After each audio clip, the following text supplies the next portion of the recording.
Okay, hello, Assalamualaikum semua, selamat pagi. Okay, hari ni saya nak share sikit mengenai wasi dan pentadbir. Apa itu pentadbir? Pentadbir adalah orang yang dilantik oleh wakil secara muafakat untuk menguruskan harta pusaka semati. Okay. Beza dengan wasi ni, wasi adalah orang yang dilantik oleh semati sewaktu dia hidup sebagai wakil untuk menguruskan harta pusaka beliau. Okay. Kenapa perlu pentingnya lantiknya wasi dan pentadbir? Okay. Pentingnya, pentadbir ni adalah wakil atas muafakat waris untuk menguruskan pusaka semati. Okay, perlu dapat persetujuan untuk lantik pentadbir lah. Okay. Kes macam ni banyak berlaku sekiranya waris tak ada persetujuan untuk melantik pentadbir sebagai wakil semati untuk menguruskan pusaka. Bila macam ni berlaku, banyak harta pusaka semati yang terbuku. Kes macam ni banyak berlaku dan sekarang ni pun lebih 70 bilion harta pusaka terbuku. Beza dengan wasi, wasi ni wakil yang dilantik oleh semati sewaktu dia hidup melalui dokumen wasiat. Okay, contohnya dia melantik isteri ataupun anak, ataupun dia terus melantik syarikat, syarikat trustee sebagai wakil dia untuk menguruskan harta pusaka dia satu hari nanti selepas dia tak ada lah. Okay. Kenapa perlu pentingnya lantik syarikat amanah berbeza dengan syarikat biasa? Sina Berhad. Okay. Satu, syarikat amanah ni di bawah siliaan Bank Negara. Yang kedua, sekiranya kalau syarikat amanah ni tak menjalankan tugas dengan betul dan baik, waris-waris ni boleh pergi ke Bank Negara untuk membuat komplain lah dekat sana. Bagi tahu kata syarikat amanah menjalankan tugas. Okay. Berbeza dengan syarikat Sina Berhad. Okay. Tiba-tiba kita tak tahu ni Sina Berhad ni tutup ataupun macam-macam boleh berlaku di luar jangkaan yang kita tak boleh agak. Kemana waris kita nak mengadu? Okay. Siapa waris faraid? Okay.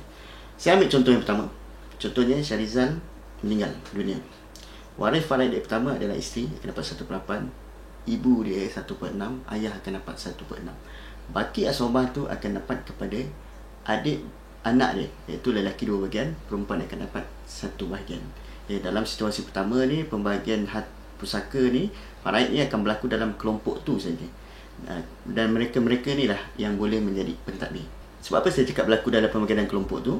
Sebab Syarizal ni sewaktu kematian dia ada ayah dan dia ada anak lelaki. So ayah dia boleh bertindak sebagai penahan baki harta dan anak lelaki dia pun boleh bertindak sebagai penahan baki harta.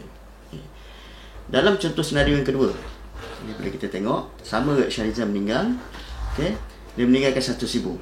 Waris faraid yang pertama adalah isteri dia akan dapat sama dengan 1/8. Ibu dia akan dapat 1/6. Okay, baki itu kepada anak perempuan dia. Kalau setunggal seorang akan dapat separuh.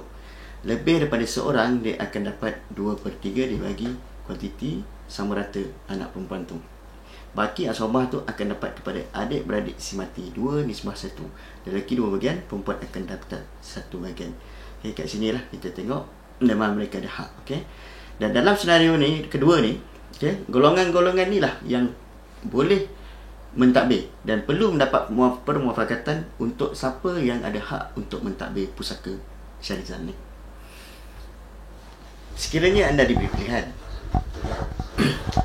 anda nak biarkan waris faraid anda yang melantik selepas anda tiada, atau anda yang lantik wasi anda sekarang sewaktu hidup sebagai wakil satu hari nanti.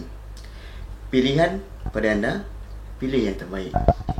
Follow saya next video, saya akan kupaskan apa kelebihan melantik trustee sebagai wasi kita satu hari nanti. Sekian saja. Assalamualaikum.